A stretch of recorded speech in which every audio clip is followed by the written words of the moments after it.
This channel does not promote any violent, harmful, or illegal activities. All content provided by this channel is meant for an educational purpose only.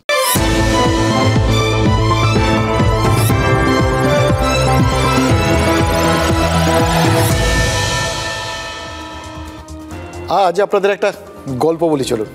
গল্প মানে একদম সত্যি ঘটনা, কিন্তু গল্পের মতো একদম। সেই গল্পটার বিষয়বস্তু টয়লেট। এবার এটা শুনে আপনাদের একটু ঝটকা লেগেছে আমি জানি। আপনারা হয়তো ভাবছেন যে অক্ষয় কুমারের একটা সিনেমা ছিল বটে, টয়লেট এক প্রেম কথা, কিন্তু সেটা আজকে আপনাদের সামনে না বললেই নয়। এটা একটা সাবজেক্ট হতে পারে, এটা তো ঠিক হজম হবে না আর কি। কিন্তু বিশ্বাস করুন, কালকে এই ঘটনাটাই ঘটেছে। কাল সংসদে যেটা হয়েছে সেটা টয়লেট এক লবি কথা বলা যায়। সিরিয়াসলি ওখানে ওই টয়লেট মুখ্য চরিত্রে চলে এসেছিল ওয়াক অফ বিল ব্যাক সিটে। হ্যাঁ, ওয়াক অফ বিল নিয়ে বিনা বাধায় মধ্যাহ্ন থেকে মধ্যরাত পর্যন্ত বিতর্ক হয়েছে কালকে, এটা আপনারা জানেন। কিন্তু মধ্যরাত পেরোনোর পর একটা টয়লেট ব্রেক ইস্যু নিয়ে যাবতীয় অত আলোচনা ভোটাভুটি সব কিছু মোটামুটি পণ্ড হতে বসেছিল। এবং ভাবুন, ভোটাভুটি মানে এরকম একটা ওয়াক অফ সংশোধনী বিল নিয়ে ভোটাভুটি মাঝরাত্রিরে, সেটাই টয়লেটের জন্য বাতিল হতে পারত। ভাবছেন তো, এটা তো আমরা এতভাবে ভাবিনি। ঘটনাটা খুলে বলি আপনাদের। ওয়াক অফ সংশোধনী বিল নিয়ে রাত 12টা পর্যন্ত বিভিন্ন আলোচনার পর রাত 12:05 ভোটাভুটি শুরু হয়। ক্লজ বাই ক্লজ এইভাবে বিভিন্ন কিছু ধরে 3 দফায় ভোটাভুটি চলে। রাত 2টো পর্যন্ত ভোটাভুটি চলেছে। এবার এত লম্বা সময় তো মাঝখানে একবার কেন্দ্রীয় স্বরাষ্ট্রমন্ত্রী অমিত শাহ আর প্রতিরক্ষা মন্ত্রী রাজনাথ সিং ওয়াশরুমে গেছিলেন, টয়লেট গেছিলেন। ওই সেই ছোটোবেলায় বলতাম না আমরা, ম্যাম একটু টয়লেট যাবো, সেরকম ব্যাপার আর কি। অতক্ষণ কেউ বসে থাকতে পারে নাকি? সে যাই হোক, গেছেন। কিন্তু মুশকিল কী হয়েছে, যেই তারা বাইরে গেছেন অমনি কংগ্রেস শিবির থেকে সাংসদরা হইচই শুরু করে দিয়েছেন। কারণ সংসদীয় নিয়মে রয়েছে, ভোটাভুটি প্রক্রিয়া যদি একবার শুরু হয়ে যায়, ব্যাস তারপর লবি পুরো লক হয়ে যায়। কেউ লবির বাইরে যেতে পারেন না। যারা বাইরে রয়েছেন তারা সংসদে যদি থেকেও থাকেন, তারা সাংসদ যদি হয়েও থাকেন, কিন্তু তারা ভেতরে আসতে পারবেন না। তাহলে অমিত শাহ রাজনাথ সিং বেরোলেন কি করে? এই প্রশ্নটা তোলেন কে? মানে কংগ্রেসের সবাই চিৎকার চেঁচামেচি করেছিলেন, কিন্তু প্রশ্নটা তুলেছিলেন একজন ঝানু সাংসদ কেসি বেণুগোপাল। এবার শুরু তিনি করলেন, আর তারপর কংগ্রেসের যাবতীয় সাংসদ তারা ওই ওয়েলে নেমে পড়লেন। হইচই চিৎকার চেঁচামেচি, একমাত্র রাহুল গান্ধী নামেননি। কিন্তু দেখুন, যখন এই রকম একটা ব্যাপার, টার্গেট অমিত শাহ, টার্গেট রাজনাথ সিং, দুজন এরকম দুঁদে এবং একটা বড় মাপের লোক, তাদের বাইরে করে দেওয়ার একটা ব্যবস্থা হচ্ছে, কংগ্রেসি সাংসদরা হইচই শুরু করেছেন, তখনই একদম অ্যান্টি ক্লাইম্যাক্স। হঠাৎ দেখা যায় কংগ্রেসের গৌরব গগৈ তিনি নিজে বাইরের থেকে লোকসভা কক্ষে ঢুকছেন। এবার সেটা দেখে বিজেপি পাল্টা হইচই শুরু করে। এই গৌরব গগৈও তো ভোটাভুটির সময় বাইরে গেছিলেন। ব্যাস কথা কাটাকাটি শুরু। এবার কথা কাটাকাটি যখন চরমে, তখন আরও কেলেঙ্কারি। দেখা যায় কংগ্রেসের আরও একজন সাংসদ ইমরান মাসুদ, তিনি ঢুকছেন। ভাবুন, এদিকে দুজনকে নিয়ে কংগ্রেস হইচই করছিল, আর তার বদলে তাদের দুজন সাংসদ তারা বাইরে ছিলেন।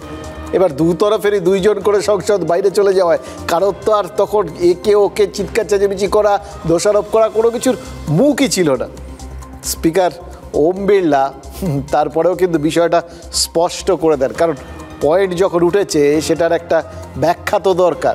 যদি সত্যি কেউ আইন ভেঙে থাকেন, তাহলে তো তিনি যে পক্ষেরই হোক এবং এ পক্ষের 2জন ও পক্ষের 2জনই হোক, সেটা তো আইন মেনেই হতে হবে।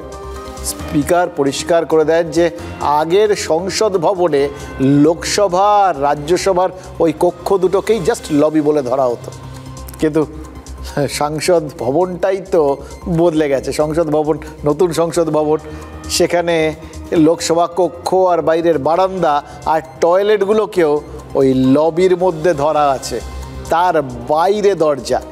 ওই টয়লেট বারান্দা সেগুলো লবির মধ্যে।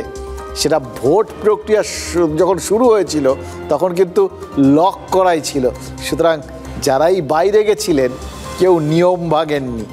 সুতরাং বুঝতে পারলেন এই লবি জিনিসটা বা লবির এখতিয়ার কতটা, সেটা নিয়ে একটা বিরাট বড় কেলেঙ্কারি হতে হতেও হয়নি সংসদে, কিন্তু লবির গুরুত্ব আমাদের বুঝিয়ে দিয়ে গেছে।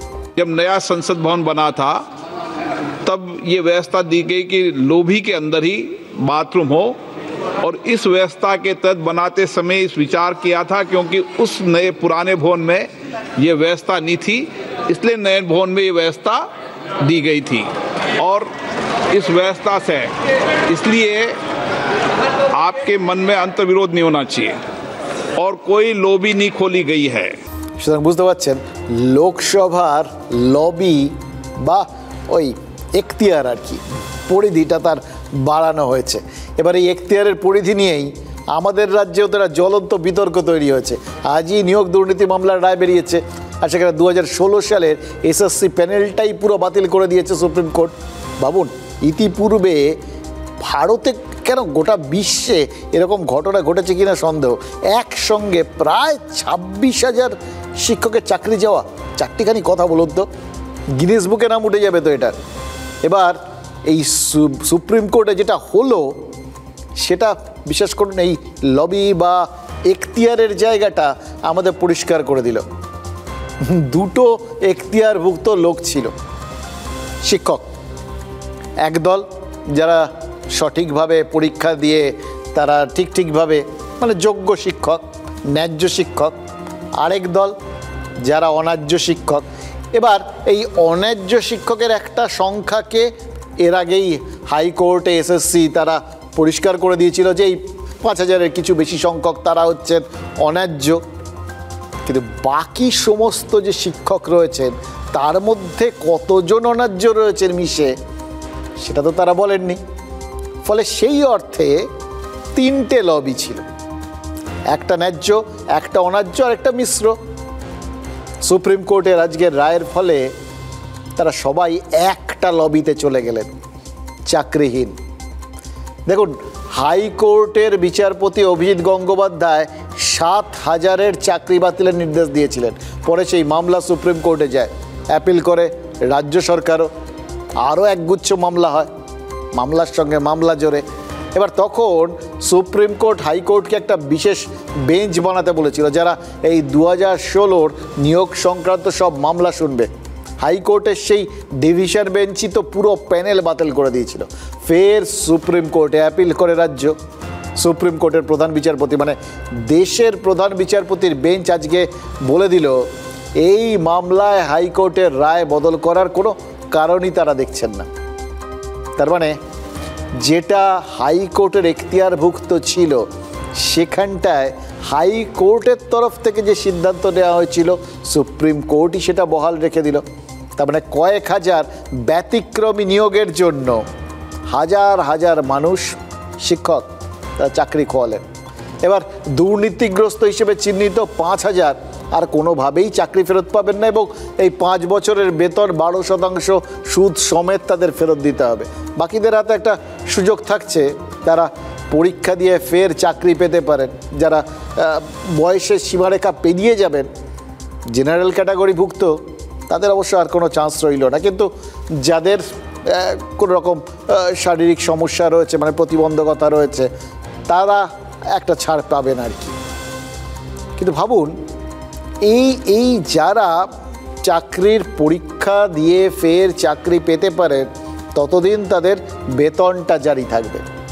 আর যারা অন্য চাকরির থেকে এসছিলেন তারা মানে অন্য চাকরি মানে ধরুন তারা অন্য কোনো দফতরে ছিলেন বা অন্য কোথাও তার পোস্টিং ছিল, তারা হয়তো প্রাথমিকে ছিলেন, সেখান থেকে তারা ফের পরীক্ষা দিয়ে আবার নতুন জায়গায় জয়েন করার জন্য তারা এসএসসি দিয়েছিলেন। এই সমস্ত কাণ্ড কারখানাগুলো যারা করেছিলেন তাদেরও যাদের চাকরিটা চলে গেল, তাদেরও তো চাকরি চলে গেল, কারণ প্যানেলটাই তো পুরো বাতিল। তাদের আবার পুরনো জায়গায় ফিরিয়ে দেওয়া হলো।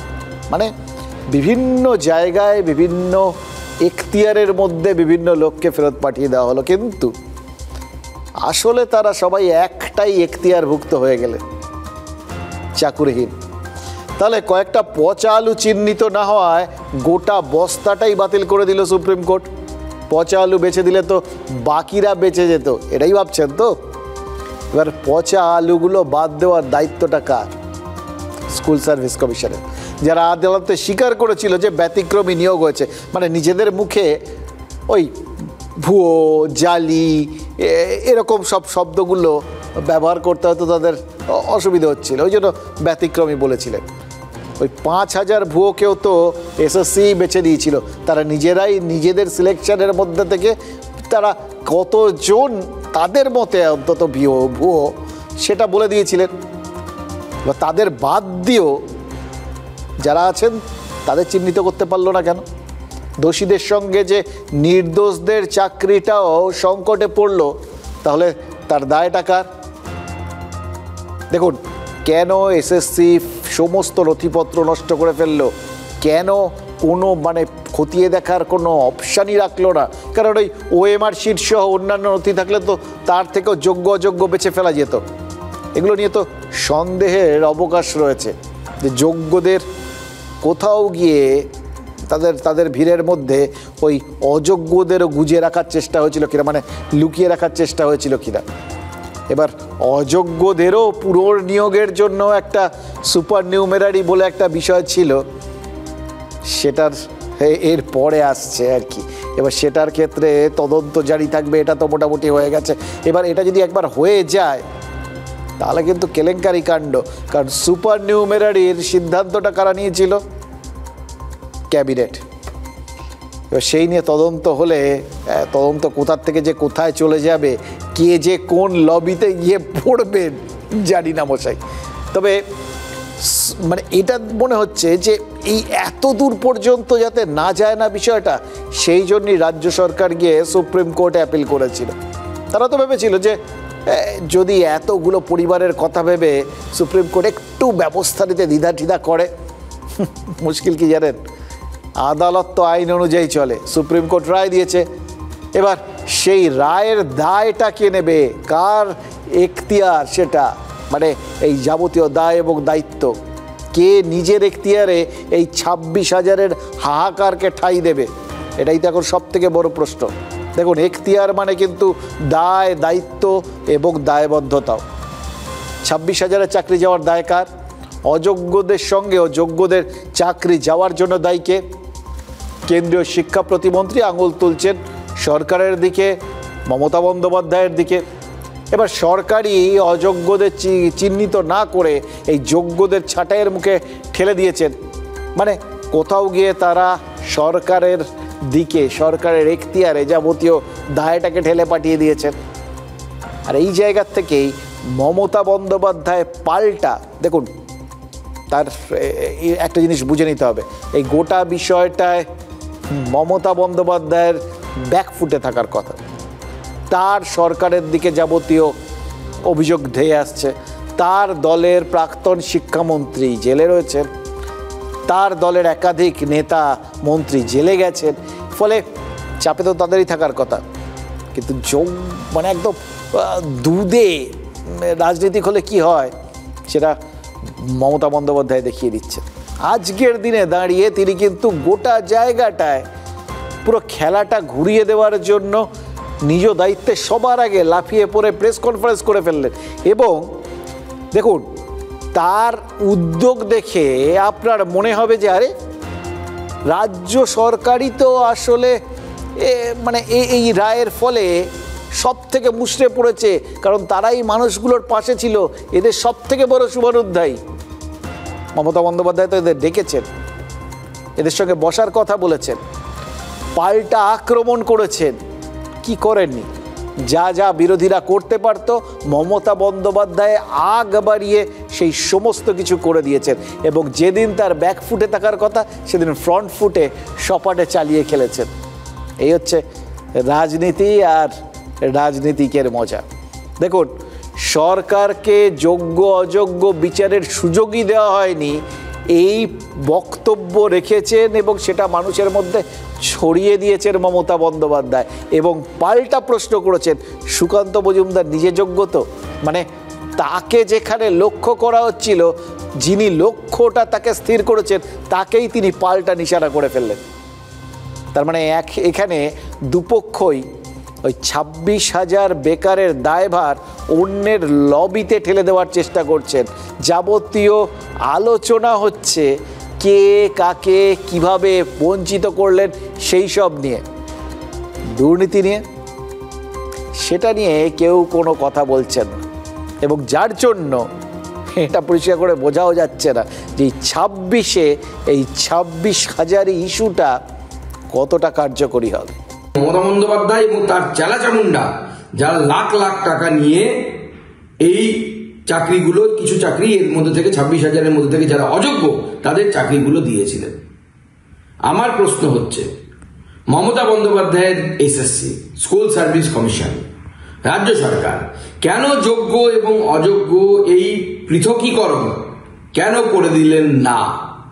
যদি আজকে যোগ্য এবং অযোগ্য এই পৃথকীকরণ মহামান্য আদালতের সামনে রাজ্য সরকার করে দিতেন, তাহলে পরে আজকে কিন্তু এই টোটাল 26,000 প্রায় 25,573 জন এদের কিন্তু চাকরি চলে যেত না।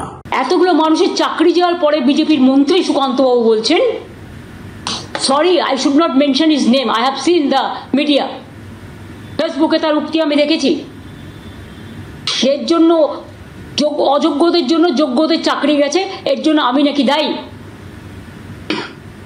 তো আপনারা প্রথমে যখন কেস করলেন একবার ভাবলেন না কারা যোগ্য আর কারা অযোগ্য? সেটা তো গভর্নমেন্টকে ভাবতেও দিলেন না। আপনারা নিচে যোগ্য তো সবসময় বাংলাকে কেন টার্গেট করা হবে? কি দোষ করেছে বাংলার ছেলেমেয়েরা? কি দেশ করেছে বাংলার স্টুডেন্ট ইউথরা? আমার তো এখনো 1 লক্ষ চাকরি ভ্যাকেন্সি আছে স্কুলে কলেজে, শুধু এই কেসটার জন্য আমরা করতে পারছিলাম না।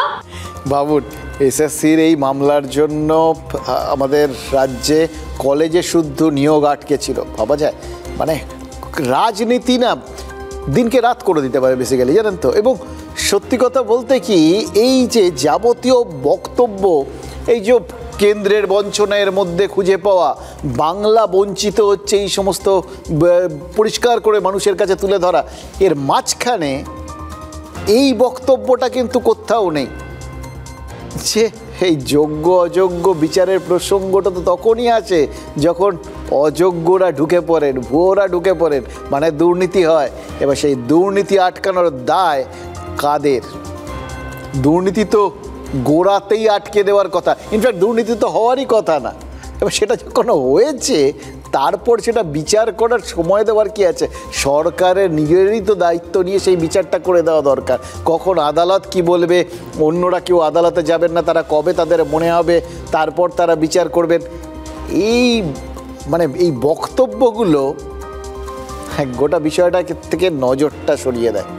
গোটা বিষয়টা চলে যায় রাজনীতির কোর্টে।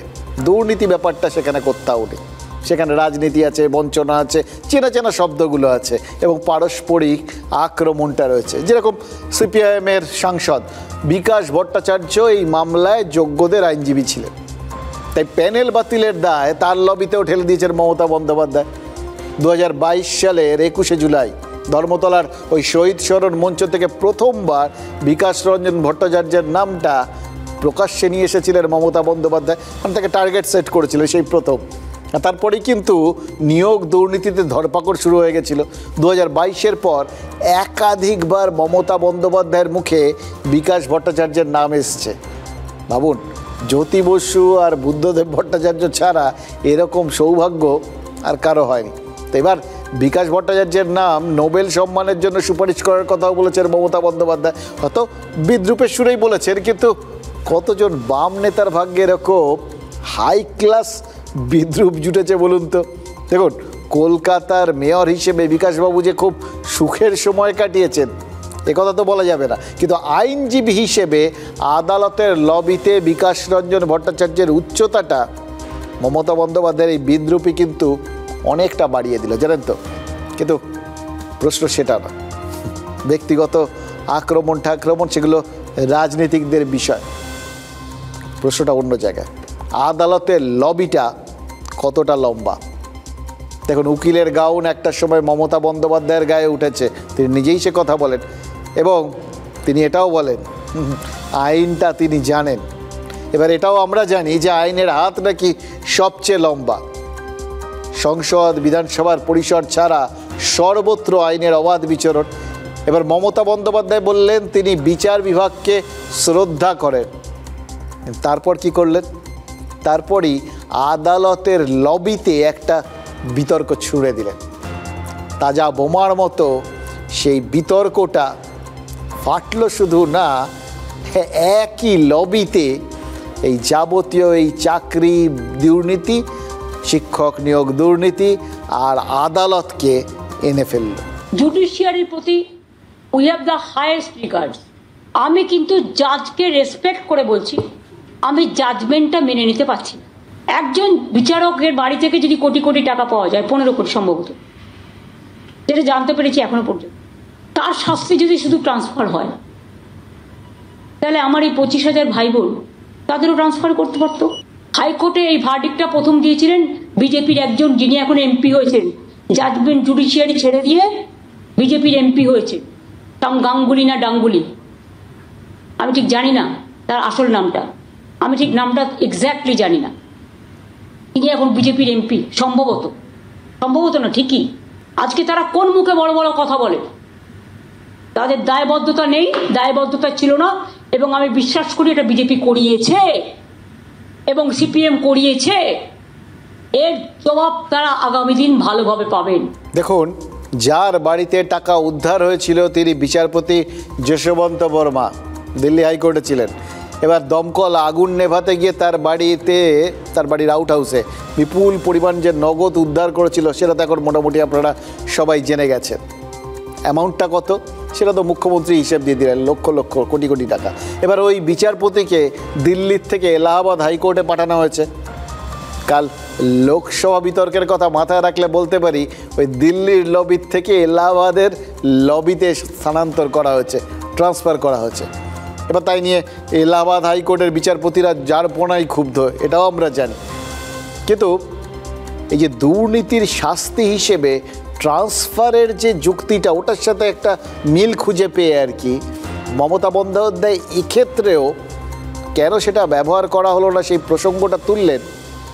সেটা অগ্রাহ্য হয়তো করা যাবে না, কিন্তু একটা প্রশ্ন, তিনি 26,000 ওই 25,000-এর কথা বললেন, মানে 25,000 সামথিং, 26,000। 26,000-এর মধ্যে তো অযোগ্য, ভুয়ো যারা দুর্নীতি করে চাকরি পেয়েছেন তারাও রয়েছেন। মানে সবাইকেই ওই হালকা একটা শাস্তি দিয়ে আইনসঙ্গতভাবে তাদের বহাল রেখে দেওয়ার পক্ষেই সওয়াল করলেন নাকি তিনি? দেখুন, বিচারপতি ট্রান্সফার হলে শিক্ষাকর্মীরা কেন চাকরি খোয়াবেন, এই প্রশ্ন যদি মমতা বন্দ্যোপাধ্যায় তোলেন, আপনাকে আমাকে বলতে হবে ঠিক, কিন্তু এরও তো একটা অন্য দিক আছে। তার মানে বাড়িতে টাকা পাওয়া মানেই অপরাধ। তাহলে বিচারপতির বাড়িতে যদি 15 কোটি টাকা উদ্ধার হয়, পার্থ চট্টোপাধ্যায়ের বান্ধবী অর্পিতার ওই দুটো ফ্ল্যাট মিলিয়ে তো প্রায় 54 কোটি টাকার সোনাদানা উদ্ধার হয়েছে। ফ্ল্যাটটা অর্পিতার, তাতে পার্থর যাতায়াত ছিল, এবং দুজনেরই এ ব্যাপারটায় আদালতে সিবিআই যা বলেছে আর কি, যা বলেছে সেই অনুযায়ী দুজনেরই এ ব্যাপারে যোগ রয়েছে। তাহলে নগদ টাকার অপরাধে এই দুজনও দুষ্ট। এবার তাহলে এই যে এজেন্সি বাড়িতে টাকা রেখে ফাঁসাচ্ছে, এরকম অভিযোগটা তো আর তোলা যাবে না। এদেরও তাহলে জাস্ট ওই ধরা যাবে না, এটা তো তার মানে এটাও ঘুরিয়ে বলতে চাইছেন কি যে এদের আর জেলে না রেখে এদেরও জাস্ট ট্রান্সফার করে দিলেই হয় এই দপ্তর থেকে অন্য দপ্তরে, এরকম কিছু কি? এবং যে অবসরপ্রাপ্ত বিচারপতির নাম মুখ্যমন্ত্রী মুখে নিলেন না, মানে অভিজিৎ গঙ্গোপাধ্যায়, এখন তমলুকের সাংসদ, তিনি কালকে ওয়াকফ সংশোধনী বিল নিয়ে লোকসভায় বক্তব্যও রেখেছেন। এবার তিনি আক্রমণের লক্ষ্যবস্তু হলেন, এটা ঠিক। তিনি সিবিআই তদন্তের নির্দেশ দিয়েছিলেন, এটাও ঠিক।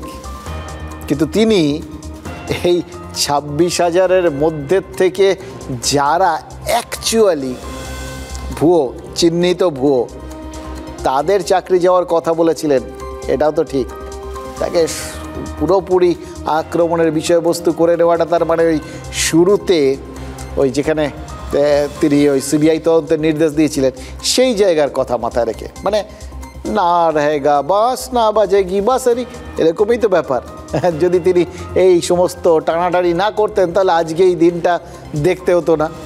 সুতরাং ওই গোড়াটাকে ধরাটা ভালো আর কি। দেখুন, এমনিতে আমরা একটা জিনিস পরিষ্কার বুঝতে পারছি যে আজকের দিনে বিজেপিতে ভালোই গুরুত্ব পাচ্ছেন এই অবসরপ্রাপ্ত বিচারপতি অভিজিৎ গঙ্গোপাধ্যায়, কারণ তিনি বক্তার তালিকায় ছিলেন, এমনি তো হয় না সেটা। এবার অভিজিৎ গঙ্গোপাধ্যায়কে একদিন এই নিয়োগ দুর্নীতি সংক্রান্ত একটা মামলার থেকে সুপ্রিম কোর্টই কিন্তু সরিয়ে দিয়েছিল, আপনাদের মনে আছে সেটা। আজ সুপ্রিম কোর্টের রায়ের পর অবসরপ্রাপ্ত বিচারপতির তো হাসি মুখে ঘুরে বেড়ানোর দিন। আত্মবিশ্বাসের সঙ্গে তিনি গোটা বিষয়টা নিজের লবিতে টেনেছেন এবং আজকের দিনে তিনি এটা পরিষ্কার বলছেন, ক্ষমতা এলে ঠিক ওই ঠগ বাছাই করে দেবেন। মানে যে কাজটা এসএসসি করতে পারেনি, যে কাজটা সরকার করতে পারেননি, তিনি করে দেবেন। ঠগ বাজবেন আর গাঁ উজাড় হতে দেবেন না। এটা ওই ভদ্রমহিলা আসলে জোট চুরি করতে গিয়ে ধরা পড়ে গেছেন, ব্যাপক জোট চুরি করেছিলেন, ধরা পড়ে গেছেন এবং ধরা পড়ে গিয়ে সুপ্রিম কোর্ট অবধি যখন এসেছে, সুপ্রিম কোর্টও বলে দিয়েছে যে এখানে ব্যাপক দুর্নীতি আছে। আমি তো মনে করি ওই মহিলার এক্ষুনি মুখ্যমন্ত্রীর পদ থেকে ত্যাগ করা উচিত। কৌশল যেটা ছিল ওনার, সেটা হচ্ছে আমি 5,500 বা 6,000 মতো ছেলের চাকরি কেনাটা ধরতে পেরেছিলাম, আমি আমার রায় তাদেরকে বাদ দিয়েছিলাম। তারপর তাকে যারা অ্যাডভাইস করলেন যে আপনি ওই যারা ঠিকভাবে চাকরি পেয়েছে আর যারা চাকরি কিনেছে তাদের জোটটা ছাড়াবেন, তাহলে কোর্ট বাধ্য হবে সকলের চাকরি রেখে দিতে। যে আমাদের একটা দফা একটা দাবি, মমতার পদত্যাগ। ওই মমতা যদি তাড়াতাড়ি পদত্যাগ করে তাহলে ভালো, না হলে পশ্চিমবঙ্গের মানুষ খুব শিগগিরই তাকে ছুঁড়ে ফেলে দেবে। কিছু ছেলে যারা সঠিকভাবে চাকরি পেয়েছিল তাদেরটাও গেল, অথচ এইটা আলাদা করা যেত, এইটা আজও আলাদা করা যায়। আমরা দায়িত্ব পাই, তাহলে আমরা করে দেখিয়ে দিতে পারি। অভিজিৎ গঙ্গোপাধ্যায় হাইকোর্টের লবি থেকে সুপ্রিম কোর্টের লবিতে যাননি, তার বদলে সুপ্রিম কোর্টের লবিতে না গিয়ে তিনি ওই লোকসভার লবিতে গেছে, কিন্তু তার রায় সুপ্রিম কোর্টের শিলমোহর নিয়ে এলো। এরপর তিনি বিধানসভার লবিতে যেতে চান কি না সেটা তার কথা শুনে কিন্তু একটু একটু কেমন যেন মনে হচ্ছে, জানেন তো। ওই বললেন দায়িত্ব পেলে করে দেখাবেন, এবার দায়িত্ব তো আর এমনি এমনি আসবে না, ভোটে জিতে তাকে আগে আসতে হবে। এবার মমতা বন্দ্যোপাধ্যায় যে নতুন লবি তৈরি করে নিয়েছেন তার খবর কি তমলুকের সাংসদের কাছে আছে? তিনি তো যোগ্য অযোগ্য নির্বিশেষে সবাইকে 7ই এপ্রিল নেতাজি ইন্ডোর স্টেডিয়ামে ডেকেছেন। ভাবুন, মমতা বন্দ্যোপাধ্যায় সমস্ত যাদের চাকরি গেল তাদের যে মুহূর্তে নেতাজি ইন্ডোর স্টেডিয়ামে ডেকে নিলেন, তার মানে তিনি কোথাও গিয়ে বুঝিয়ে দিলেন তাদের এবং সবার কাছে আমি তোমাদেরই লোক। বিশ্বের যত নিপীড়িত জনগণ, যত কোথাও গিয়ে বঞ্চিত মানুষ, তিনি তাদের লোক। রাজনীতির কাছে এই ব্যাখ্যার কিন্তু বিরাট গুরুত্ব। আসলে বিরোধী রাজনীতির সেরা সেনানী তো তিনি, মুখ্যমন্ত্রী হয়েও তাই যখনই চান্স পান বা যখনই বোঝেন যে এখন একটুখানি বিরোধীদের দিকে পাল্লা ভারী হয়ে যেতে পারে, তিনি কিন্তু বিরোধীর ভূমিকায় চলে যান। চাকরি দিল তার সরকার, নিয়োগে অনিয়ম ধরা পড়ল তার সরকারের সময়, যাবতীয় অভিযোগের তীর তার সরকারের বিরুদ্ধে, গ্রেফতার হলেন তার মন্ত্রী, কিন্তু চাকরিহারাদের নিজের লবিতে টেনে কেলেঙ্কারির অভিঘাতটা কৌশলে কেন্দ্রের লবিতে ট্রান্সফার করে দিলেন মমতা বন্দ্যোপাধ্যায়। ওই বললাম রাজনীতিকরা সব পারে। আমি সবাইকে আমার ভাই বোনেদের বলবো যারা ডিপ্রাইভড হয়েছে, তারা একটা ডিপ্রাইভড টিচার্স অ্যাসোসিয়েশন তৈরি করেছেন জাস্টিস পাওয়ার জন্য। তারা এডুকেশন মিনিস্টারকে একটা রিকোয়েস্ট করেছে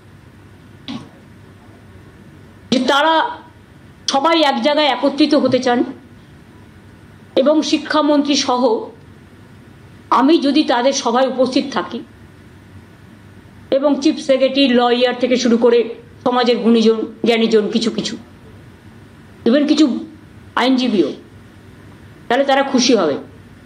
আমি তাদের কথায় সাড়া দিয়ে 7 তারিখে তারা ইনডোর স্টেডিয়াম বুক করেছেন।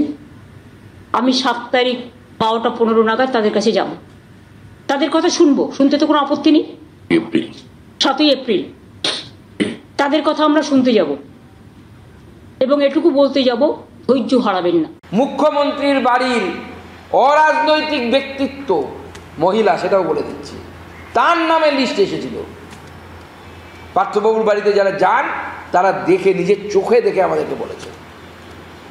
এবং সেখানেও কেমন বিজনেস হতো দেখুন, 600 নাম আসছে, হচ্ছে 200 জনের, 600 জন কিন্তু টাকা দিয়েছে তৃণমূলের নেতাদেরকে। তাই যাদের চাকরি চলে গেছে, যাদের ওএমআর শিট ফাঁকা দিয়ে চাকরি পেয়েছিলেন, তাদেরকে আমি অনুরোধ করব, যে তৃণমূল নেতাকে টাকা দিয়েছিলেন দল বেঁধে তার বাড়িতে যান, কাঁঠাল গাছে বাঁধুন, আর যতক্ষণ না পর্যন্ত টাকা দেবে ছাড়বেন না। এবং এরপরে এই টাকা নেওয়ার জন্য এবং যোগ্যদের চাকরি নিয়োগ করার জন্য মুখ্যমন্ত্রীর বাড়িতে আমাদের যুব মোর্চা যাবে, কালীঘাট অভিযান করবে আমাদের যুব মোর্চা। আমরা বলে দিলাম 7 তারিখে প্রয়োজনে আমাদের যুব মোর্চা কালীঘাট যাবে। এই গানটা ছিল না, খেজুর গাছে হাড়ি বাঁধবন, হ্যাঁ, সুকান্ত মজুমদার, কাঁঠাল গাছে নেতা মাধো, এইরকম একটা নিদান দিয়ে দিলেন। কিন্তু কেন দিলেন? টাকা নিয়েছেন যারা, তাদের বাড়িতে কাঁঠাল গাছ আছে নাকি, নাকি বিশেষ কাউকে ইঙ্গিত করলেন যার উঠোনে কাঁঠাল গাছ আছে? আবার এটাও হতে পারে গ্রীষ্মকাল চলছে তো, এই জন্য কাঁঠালের কথা তার মনের মধ্যে ছিল, মুখ দিয়ে বেরিয়ে এলো।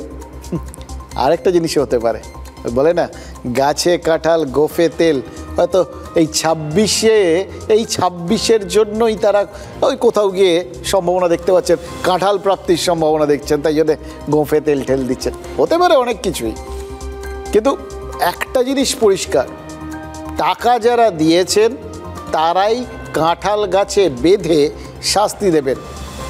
তাহলে বিজেপি কী করবে? সুকান্ত মজুমদারই তো বললেন 7ই এপ্রিল যুব মোর্চা কালীঘাট অভিযান করবে। পুলিশ অনুমতি দেবেন অবশ্যই, বিজেপি হাইকোর্টে যাবে, হাইকোর্ট শর্ত সাপেক্ষে হয়তো অনুমতি দিয়ে দেবে, এটাই তারা এক্সপেক্ট করছে। এবার এই ঘটনা পরম্পরা তো গত কয়েক বছরে বিজেপির রাজনৈতিক আন্দোলনগুলোতে আমরা দেখেছি, এরমই হয়েছে পরপর। সুতরাং হয়তো তারাও ভাবছেন এবারও সেটাই হবে। কিন্তু 6ই এপ্রিল তো রামনবমী, সারাদিন মিছিল টিছিল করে পরদিন কালীঘাটে পুজো দিতে যাওয়ার এনার্জি ওই যুব মোর্চার সদস্যদের থাকবে তো? তারা তো রামনবমী, হনুমান জয়ন্তীর ছকে 26 পর্যন্ত নিজেদের যাবতীয় ক্যালেন্ডারটা সাজিয়ে নিয়েছেন। এখন নতুন করে হাতে পাওয়া এই 26,000 চাকরি হারার ইস্যু নিয়ে কী করবে বিজেপি? দেখুন, হয়তো তারা কষা মাংস রান্নার জন্য পেঁয়াজ রসুন সব কুটে রেখেছিলেন, এখন নিরামিষ পোলাও রাঁধার অর্ডার এসে গেছে, ম্যানেজ করবেন কি করে? বিজেপির অন্দরে এই অস্বস্তি কি একদম নেই? তৃণমূল প্রস্তুত ছিল না, বা এই অপ্রস্তুত পরিস্থিতি তাদের জন্য যে আসবে সেটার প্রস্তুতি হয়তো ছিল, কিন্তু আলটিমেটলি অপ্রস্তুত যে হতে হবে এটা তার মানে তারা জানতো। কিন্তু বিজেপি তারাও কি এই রায়ের জন্য তৈরি ছিল? আর যারা চাকরি হারালেন তাদের মধ্যে যারা যোগ্য, সেই পরিবারের কথাগুলো ভাবুন তো, তারাও কি এই বিপর্যয়ের জন্য প্রস্তুত ছিলেন, নাকি এগুলো তাদের কাছে হঠাৎ করে বিনা বেঘে বজ্রপাতের মতো ঘটনা? এদের সবার কথা আজ বলতে হবে, কারণ এই সবার কথাই আজ না বললেই নয়।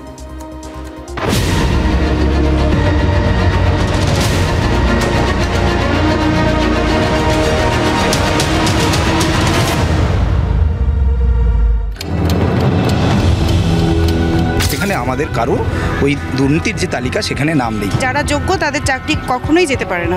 আমি তো পজিটিভ, আমরা পজিটিভ কিছু আশা করছি আজকে রায় থেকে। আমরা এই দুর্বিষহ যন্ত্রণা থেকে আজকে আমরা মুক্তি পেতে চলেছি। আমি কিছু বলবো না, আমার একটা ছেলে আছে, আমি আজ পর্যন্ত কোনোদিন দুর্নীতির সাথে ছিলাম না। আমি সত্যি, আমার একটা ছেলে আছে, আমি কোনোদিন দুর্নীতির সাথে ছিলাম না। যত সততার সাথে আমার একাডেমিক মার্কস অনেক খেটেছি জীবনটা, সারা জীবনের পরিশ্রম। আমি জানি না, চারিদিকে চুরি, সেই চুরির পরিণতি আমাদের জীবন দিয়ে, আমাদের জীবিকা দিয়ে তার দাম দিতে হচ্ছে। সত্যি জয় হবে এটা ভেবেছিলাম, এটাই আমাদের ভুল, সৎ পথে থাকাটাই ভুল।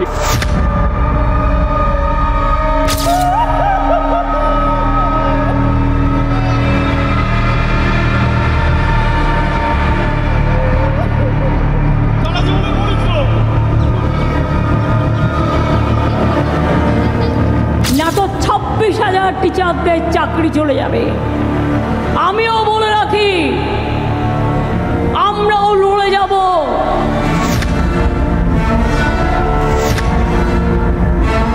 আজকে আমাদের মৃত্যুদণ্ড কার্যকর হয়ে গেল, কিন্তু আমরা নিরপরাধ, আমাদের এগেনস্টে কোনো ধরনের অ্যালিগেশন নেই। আমি একজন পিএইচডি হোল্ডার, এমফিল পিএইচডি করা রামকৃষ্ণ মিশনের ছাত্র। আজকে আমার সম্মানটা কোথায় গেল? আজকে আমি আমার পাড়ায় ঢুকতে পারবো না, সবাই বলবে দেখো চোর এসছে, চোর এসছে। একদিকে শুধু চাকরি তো নয়, একটা সামাজিক সম্মানটুকু নিয়ে মানুষ অন্তত বাঁচার স্বপ্ন দেখে। এই সম্মানটুকুও কি আর থাকবে? আমি বলছি দুর্নীতির যে বড় মাথা, যে দুর্নীতির যে রাজ্যে যে বড় মাথা, যে পিলার, সুপ্রিম কোর্ট তাকে কিছু করতে পারছে না। এর জন্য একমাত্র দায়ী হচ্ছে পশ্চিমবঙ্গ রাজ্য সরকার, তাদের মন্ত্রী মিনিস্টার সাঙ্গ পাঙ্গদের সংগঠিত দুর্নীতি। চাকরি দিলে দেয় সরকার, অবৈধ নিয়োগ হলে তা এসএসসি আর এসএসসি মতো সংস্থা করে। এবার তারা স্বশাসিত সংস্থা, সুতরাং রাজ্যের কোনো দায় নেই। চমৎকার একটা যুক্তি না? আসলে শাসক জানে প্যানেল বাতিলের কারণ নিংড়ানো হলে নিয়োগ দুর্নীতির কাদাই বেরোবে, তাই ফলাফল নিয়ে তারা এগোতে চায়, কারণ না। চাকরিহারাদের হাহাকারটা মানুষের কানে তো ঠিক পৌঁছে যাবে, শুধু হাহাকারের জন্য একটা বিকল্প ভিলেন খুঁজে মানুষের সামনে দাঁড় করিয়ে দিতে হবে। এটা রাজনৈতিক তত্ত্ব। সেই কারণেই কি যেখানেই বঞ্চনা সেখানেই এই ধরনের ষড়যন্ত্রের তত্ত্ব। আজ যোগ্য অযোগ্য সববার চাকরি গেছে, কিন্তু যারা দুর্নীতি করলো, যাদের বিরুদ্ধে দুর্নীতির অভিযোগ, তারা কোথায়? আপনারা জানেন কতজন ইতিমধ্যেই জামিন পেয়ে গেছে। আজ একটা মিম দেখছিলাম, জানেন তো, মানে এই জন্যে আমাদের নিজেদের প্রতি অদ্ভুত একটা গর্ববোধ হয়, জানেন তো। আমাদের বাঙালি জাতি, আমরা চরম খারাপ সময়ও কিন্তু আমাদের রসবোধটাকে অক্ষুণ্ণ রাখি। কি অসাধারণ সব লোকজন, তারা লিখে বার করে দিয়েছেন, কার্টুন নেঁকে দিয়েছেন। যোগ্যদের কি হলো? চাকরি গেল। অযোগ্যদের কি হলো? তাদেরও চাকরি গেল। আর যারা এর পেছনে গণ্ডগোলটা আসলে করলো, তাদের কি হলো? কি আবার হবে? বহাল তবিয়তে রইল। ভাবুন তো, এসএসসি দায় নেবে না? ওএমআর কার্ড চুপি, ডিজিটাল এভিডেন্স নষ্ট, ওএমআর পুড়িয়ে ফেলার মতো তথ্যগুলো তো সরকারকে গিলতে হয়েছে। এসএসসি তারা স্বশাসিত সংস্থা, এটা সরকারের দায় নয়, এই বলে সরকার বেরোনোর চেষ্টা করে গেছে। তাহলে দায়টা কার বলুন তো? অভিযোগ উঠলেই অভিযুক্ত নয়, এই থিওরিতে মানিক ভট্টাচার্য, কুন্তল ঘোষ, শান্তনু ব্যানার্জি সবাই জামিনে মুক্ত হয়ে গেছে। তার মানে তারা আর কোনো মতেই অভিযুক্ত নন। এরা সকলেই কিন্তু প্রাইমারিতে জামিনে মুক্ত, কিন্তু এসএসসি মামলা পার্থ চট্টোপাধ্যায় হবে করেও এখনও জামিন পাননি। কিন্তু শান্তিপ্রসাদ সিনহা, কল্যাণময় গঙ্গোপাধ্যায়, সুবীরেশ ভট্টাচার্য, অশোক সাহা, তাবর মন্ত্রী, আধিকারিক সবাই জেলে থাকলেও সবটাই কিন্তু হয়েছে এসএসসির কেসে। সুপ্রিম কোর্টের রায়ের পর এদের কি বলা যাবে? অভিযুক্ত? জানি না, সরকার এ নিয়ে এখনও কোনো গাইডলাইন দেয়নি, দিলে আপনাদের জানাবো। তবে আপাতত সরকার যা বলছে সবটাই দুর্নীতি বাদ দিয়ে, ওটাই সিলেবাস থেকে হাওয়া করে দিয়েছে। হয়তো এত টিচার তাদের চাকরি হারালেন তো স্কুলে পড়ানোর লোক নেই, সুতরাং সিলেবাসের মধ্যে এইরকম দুর্নীতির মতো সাবজেক্ট রেখে আর কি হবে। কিন্তু জানা দরকার সিরিয়াসলি আমাদের শিক্ষার সিলেবাসে আর কি কি আছে। Class 9, 10, 11, 12 is very important class. It is the gateway of the higher education system.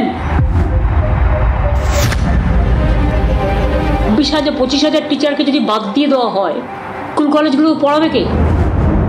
পড়াবে কে? প্রশ্ন সরকারের, কিন্তু পড়বে কে? এই প্রশ্নটা তো অনেক দিনে। ধুঁকতে থাকা সরকারি স্কুল, নেই চকডাস্টার, নেই পর্যাপ্ত শিক্ষক শিক্ষিকা, তার উপর নিয়োগ দুর্নীতি, যা সুপ্রিম কোর্টের রায় একদম দিনের আলোর মতো স্পষ্ট। নিয়োগ দুর্নীতির কারণে সরকারি শিক্ষার চাকাটা পাংচার হয়েছিল গত কয়েক বছর আগে, তারপর কোনো রকমে গড়াচ্ছিল, কিন্তু গ্যাটিস মেরে চাকা আর কতদিন চালানো যায়? সুপ্রিম কোর্টের রায় দুর্নীতির যাবতীয় অভিযোগে শিলমোহর পড়ল। সাদা খাতা জমা দিয়ে স্যার আর ম্যাডাম হওয়া শিক্ষা ব্যবস্থা ধুলোয় মিশল এবার। এবার দায় কার? দুর্নীতির, দুর্নীতিবাজদের, অযোগ্যদের নাকি রাজনীতির? সরকার দায় ঠেলেছে রাজনীতির দিকেই। ওটাই বোধহয় সহজ পথ, তাই সহজ পাঠের ষড়যন্ত্র। তার মানে কি এডুকেশন সিস্টেমটাকে কোলাপস করতে চাইছেন বিজেপি সিপিএম? এত টিচার যারা পড়ান তাদের বঞ্চিত করে শিক্ষার মানটাকে দমিয়ে দেওয়ার চেষ্টা করছেন না তো? প্রায় 26,000 শিক্ষক শিক্ষিকা, যোগ্য অযোগ্য, চাল আর কাঁকড় আলাদা করা যায়নি, তাই গোটা চালের বস্তাটাই বাতিল। শীর্ষ আদালতের নির্দেশে দুর্নীতি এবং দুর্নীতি গোপন দুটোই স্পষ্ট। দুর্নীতির কারণে বাতিল, না বাতিলের কারণে শিক্ষায় সর্বনাশ হিসেব দিয়েছে সরকার। যাদের বাতিল করা হয়েছে তাদের মধ্যে 11,610 জন ক্লাস 9 এবং 10-এ পড়াতেন, 5,596 জন 11-12 ক্লাসে পড়াতেন। এদের মধ্যে কতজন অযোগ্য? এসএসসি বলছে 1,500-এর বেশি অযোগ্য। বাকিরা যোগ্য, এটাও কি বলতে পারছে এসএসসি? শিক্ষক কমে যাওয়ায় স্কুল শিক্ষায় সর্বনাশ, কিন্তু বাস্তবের অঙ্ক কি বলছে? নবম থেকে দ্বাদশ শ্রেণীতে পড়ুয়া রয়েছে 50 লাখ আর শিক্ষকের সংখ্যা 2 লাখ। এর মধ্যে বহু শিক্ষক পঞ্চম থেকে অষ্টম শ্রেণীতেও পড়ান। শুধু নবম থেকে দ্বাদশে পড়ান 1 লক্ষ শিক্ষক। পড়ুয়া শিক্ষকের অনুপাত হওয়ার কথা 40:1। অনুপাত অনুযায়ী নবম থেকে দ্বাদশে শিক্ষকের সংখ্যা 1 লক্ষ হওয়ার কথা। এবার 26,000 বাতিল করেছে শীর্ষ আদালত। তর্কের খাতিরে যদি ধরেও নেওয়া যায় 26,000ই নবম থেকে দ্বাদশের শিক্ষক, তাহলেও 1 লাখের সংখ্যাটা বড়জোর 74,000-এ নামতে পারে। 26,000 যখন পড়াচ্ছিলেন তখন কি খুব মসৃণ গতিতে এগোচ্ছিল শিক্ষা ব্যবস্থা? সরকারি স্কুলগুলো ধুঁকছিলই, এবার নুইয়ে পড়ল। আগে আমার 6 জন রিটায়ার করেছে, এখনো তার একজনও পাইনি। এরপরে আমার এই 2016 যে রিক্রুটমেন্ট প্যানেল থেকে সেখানে 2 জন শিক্ষিকা আছে, তারা 2016। তাহলে তো ভীষণ সমস্যায় পড়বো, আমি স্কুল চালানো মুশকিল হয়ে যাবে। মাত্র সেশন শুরু হলো, কম্পিউটার অ্যাপ্লিকেশনের একজন টিচার ছিলেন আর একজন ছিলেন কেমিস্ট্রি। তাতে আমাদের স্কুল তো ক্ষতিগ্রস্ত হচ্ছে। প্রায় 11 জন 16 সালের প্যানেলভুক্ত শিক্ষক শিক্ষিকা ছিলেন। বিদ্যালয় চলবে কিভাবে, বিজ্ঞান বিভাগের পড়াশোনা হবে, এই সম্পর্কে আমরা এই মুহূর্তে কিছু বলতে পারছি না। 2016 প্যানেলের আমাদের 2 জন টিচার রয়েছেন এখানে, তাহলে তো স্কুল চালানো খুব কষ্টকর হবে। আজকে মুখ্যমন্ত্রী বলেছেন, জানেন তো, যে বাতিল হওয়া যারা শিক্ষক রয়েছেন তাদের মধ্যে অনেকে উচ্চ মাধ্যমিকের খাতা দেখছিলেন। এবার কী হবে? রাজ্যের প্রশাসনিক প্রধান, তার এই চিন্তা হওয়াটা স্বাভাবিক, কিন্তু তার থেকেও বড় দুশ্চিন্তা কী জানেন? একজন অযোগ্য উচ্চ মাধ্যমিকের খাতা দেখছিলেন, এটাও তো সত্যি। টিচার নেই, শুধুমাত্র এই যুক্তিতে একজন অযোগ্য শিক্ষক শিক্ষা ব্যবস্থায় টিকে থাকবেন, এটা মেনে নেওয়া যায় বলুন তো? ধরুন আজকে যদি একজন উচ্চ মাধ্যমিক পরীক্ষার্থী বা মাধ্যমিক পরীক্ষার্থী আদালতে গিয়ে আবেদন করেন যে আমার খাতা একজন অযোগ্য দেখেছেন কিনা আমি জানতে চাই, কী হবে বলুন তো? না, অযোগ্যরা আর যাই হোক, এটা কিন্তু ঘটনা। তারা আপনার আমার সন্তানকে পড়াতে পারেন না, এটা মানতে হবে, এটাই বাস্তব। কিন্তু মুশকিল কি হলো জানেন? এটা জোর দিয়ে সরকার একবারও বলছে না, কারণ বললে তো মেনে নিয়ে নেওয়া হবে যে তারা ওই অযোগ্যদের পাশে নেই। অযোগ্যদের সংখ্যা আছে একটা, তার সঙ্গে তাদের পরিবার, সব কিছুর একটা দাম আছে আর কি। এবার এই বাতিলের কারণে টিচারের আকাল, এটা তো আবার সরকারকে মেনে নিতে হচ্ছে এখন। এটা সরকারের কাছে অবশ্য একটা প্লাস পয়েন্ট। এখন যাবতীয় কিছু হবে, সমস্ত কিছু এই শিক্ষকের আকালটাকে দেখিয়ে দেওয়া হবে। এমনকি নিয়োগ, ওই শুনলেন, কলেজ পর্যন্ত নিয়োগের দিকটাও এই সমস্ত মামলা মোকদ্দমা দেখিয়ে দেওয়া, তাতে যতটা পিছিয়ে দেওয়া যায় আর কি। ভাড়ারের অবস্থা তো করে ভালো না, না, যতটা বাঁচানো যায় এইভাবে। দেখুন, অথচ এই অযোগ্যরা, এরা আমাদের ভবিষ্যৎ তৈরি করছেন, ভবিষ্যৎ প্রজন্মকে তৈরি করছেন। ভবিষ্যতের IPS, IAS, WBCS এরা সব এদের হাত থেকে তৈরি হবে। ডাক্তার, ইঞ্জিনিয়ার এদের হাত থেকে তৈরি হবে। এবং তার থেকেও বড় কথা, ভবিষ্যতের শিক্ষকরাও এদের হাত থেকে তৈরি হবে। তারপর তারা আবার শিক্ষা দেবে। কেননা চক্রাকারে ব্যাপারটা চলছে, তাই না? সরকার এটা নিয়ে ভাবছে না, কিন্তু কোনটা সরকারি কোনটা বেসরকারি কোনটা দরকারি, এই সমস্ত বিভিন্ন ধরনের অ্যাঙ্গেলে আলোচনা হচ্ছে। আসল বিষয়গুলো নিয়ে কেউ ভাবছেন না। শিক্ষা না শূন্যস্থান পূরণ, কোনো বক্তব্য নেই। প্রশ্নটা আজ করতেই হচ্ছে, কারণ উত্তরগুলো সেটা অবশ্য সরকার আগের থেকে দিয়ে রেখেছে, প্রশ্নগুলো তোলেনি। আইপিএস তৈরি করবে কারা, আইএস তৈরি করবে কারা, ডাব্লিউবিসিএস তৈরি করবে কারা, ডাব্লিউবিপিএস তৈরি করবে কারা, টিচার হবে কারা, প্রফেসর হবে কারা? যদি গেটওয়েটাকেই ফিনিশ করে দেওয়া হয়, কোলাপস করে দেওয়া হয়, তার মানে কি বাংলাকে পিছিয়ে দেওয়ার একটা পরিকল্পনা? যে লোকে বিপদে পড়লে ভগবানের স্মরণ নেয়, তৃণমূল এবং মমতা বিপদে পড়লেই বিকাশ এবং সিপিএমের স্মরণ নেয়। দেখবেন ওরা কোনো বিপদ পড়লেই সিপিএম করেছে, বিকাশ ভট্টাচার্য করেছে। সুতরাং এটা হচ্ছে ওরা আমাদের ঈশ্বরপর মনে করে, সেই জন্যই বারবার এই কথাটা। সিপিএম নিজের আমলে কি করতেন? চিরকুটে চাকরি দিতেন। গণশক্তিতে যতগুলো রিপোর্টার চাকরি করে তাদের প্রত্যেকের বউকে আপনারা চাকরি দিয়েছেন চিরকুটে। ওই তার তদন্ত তো হয় না। এখন একটাই ওর পক্ষে আশীর্বাদ যে আগামী দিনে ওকে জেলে থাকতে হবে, সেই ব্যবস্থাটা তৈরি হচ্ছে। কেন সুপ্রিম কোর্ট ওই সুপর্ণিমারি পোস্ট এবং সিবিআই সংক্রান্ত তদন্তের ব্যাপারটা 8ই এপ্রিল রেখেছে শুনানির জন্য। সেদিনকে শুনানি হয়ে ঠিক হয়ে যাবে যে ওকে জেলে ভাত খেতে হবে। আপনাকে জেলে যেতে হবে, কেউ বাঁচাতে পারবে না। আর 8 তারিখে যদি সিবিআই ডিভিশন বেঞ্চের অর্ডার আপহোল্ড না রাখে, আমরা বিজেপি ক্ষমতায় আসার পরে কমিশন বসিয়ে আপনাকে জেলে পাঠাবো এই দুর্নীতির জন্য। কি মজার বিষয় না? যদি যিনি প্রশাসনিক প্রধান তিনি নিজেকে বিরোধীর স্তরে নিয়ে চলে যান, তাহলে প্রশাসনিক দায় আর তার উপর বর্তায় না। এই শুনলেন, বললেন চিরকুটে চাকরির তদন্ত কেন হয় না তার দাবি তুলছেন। তদন্তটা করবে কে? করার তো কথা সরকারের, মানে এখন যারা সরকার তাদেরই তো করার কথা, কেন করছেন না? এই প্রশ্নটা কিন্তু কখনো আসছে না। তিনি বিরোধীদের মতো প্রশ্ন তুলে দিয়েছেন। দেখুন, আসলে নেতারা না যে যার মতো লবি তৈরি করতে ব্যস্ত। মমতা বন্দ্যোপাধ্যায় তাকিয়ে রয়েছেন 7 তারিখের দিকে, মানে 7ই এপ্রিল সোমবার, নিজেই চাকরিহারা শিক্ষকদের নিয়ে ওই শুনলেন তো, তারা ইতিমধ্যেই নাকি ডেপ্রাইভ টিচার্স অ্যাসোসিয়েশন তৈরি করে ফেলেছেন।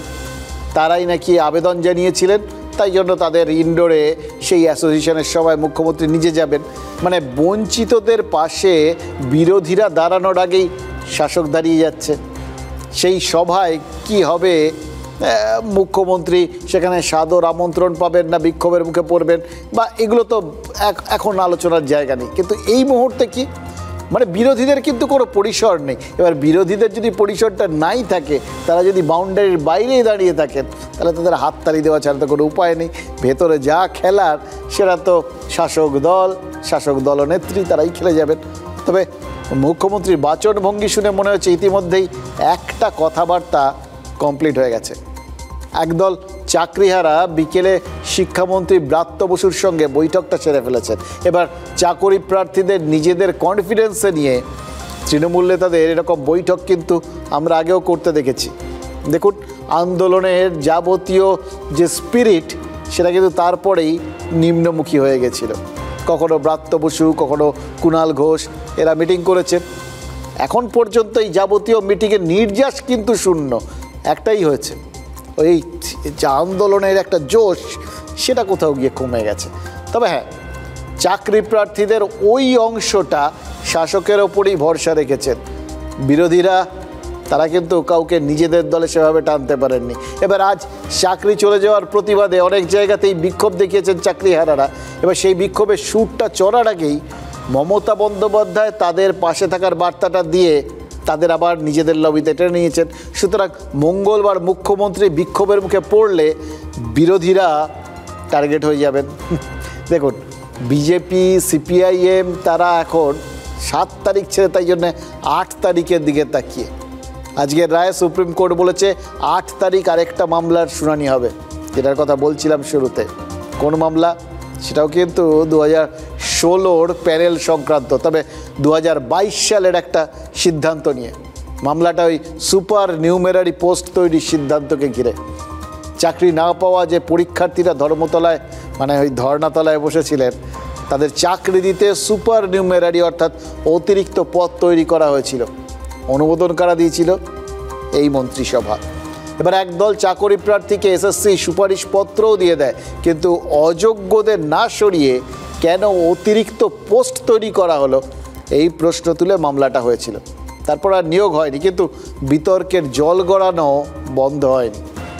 গত এপ্রিলে হাইকোর্টের ডিভিশন বেঞ্চ এই প্যানেল বাতিল করার সুপারিশের পাশাপাশি সুপার নিউমেরারি পোস্টেও তো নজর দিয়েছিল। অতিরিক্ত পদ তৈরির সিদ্ধান্তে কারা জড়িত সেটা তদন্ত করে দেখার দায়িত্ব সিবিআইকে দিয়েছিলেন বিচারপতি দেবাংশু বসাকের ডিভিশন বেঞ্চ।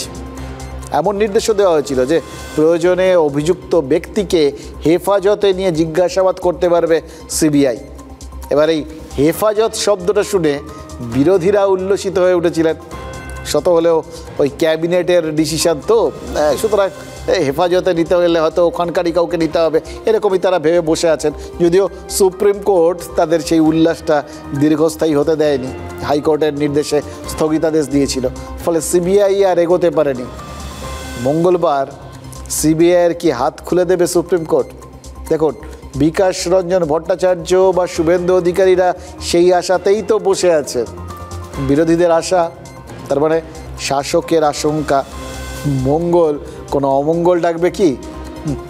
এর মধ্যে কিন্তু মমতা বন্দ্যোপাধ্যায় এবং শুভেন্দু অধিকারী দুজনের মুখেই এই মন্ত্রিসভায় শব্দগুলো চলে এসছে। এবার খেয়াল করে দেখুন এর ভেতরে অনেকগুলো টুইস্ট আছে কি না। মমতা বন্দ্যোপাধ্যায় নিজেও কিন্তু তার বক্তব্যে ইঙ্গিত দিয়ে বসে আছেন যে এই ক্যাবিনেটে অনেকেই ছিলেন, মানে পড়ুন শুভেন্দু অধিকারী, যারা সেই সময়ে ক্যাবিনেটের অংশ ছিলেন কিন্তু এখন বিরোধী হয়ে তোপ দাগছেন, কিন্তু আজ তিনি বিরোধী হলেও সেই সময়ের দায় এড়াতে পারেন না। সুতরাং বুঝলেন কত সূক্ষ্মভাবে প্রত্যেকেই একের লবির থেকে দায়টা অন্য লবিতে ট্রান্সফার করার চেষ্টা করছেন। পুরো নিয়ন্ত্রণটা নিয়েছিলেন পার্থ চট্টোপাধ্যায় এবং 18 সাল থেকে 21 সাল পর্যন্ত দফায় দফায় দফায় এই অবৈধ নিয়োগগুলো আপনারা করেছেন।